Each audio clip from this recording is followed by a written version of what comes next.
শয়তান আল্লাহকে চ্যালেঞ্জ দিয়েছিল, আল্লাহ আপনি তো জান্নাতে ঢোকাতে পারবেন না, এতগুলো জান্নাত কেন বানালেন? জাহান্নাম আরো বেশি হলে ভালো হতো। আল্লাহ বললেন কেন?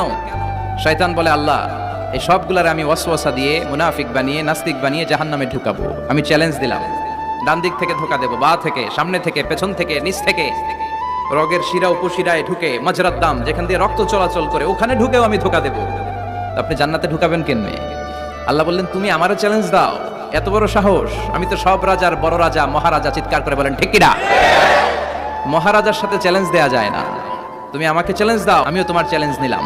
তুমি আজীবন ধোকা দিবা, আজীবন তুমি গুমরা করবা, বেনামাজি বানাবা, জালিম বানাবা, কিন্তু আমার বান্দা কোনো তাফসীরুল কোরআনের মাহফিলে এসে কোন এক ওয়াক্তের নামাজে মসজিদে ঢুকে অথবা মাঝরাতে ঘুম ভেঙে গেলে তাহাজ্জুদের যায় নামাজে চোখের পানি ছেড়ে যখন ক্ষমা চাইবে, আমি সব গুনাহ মাফ করে দেব, তুই কি করবি?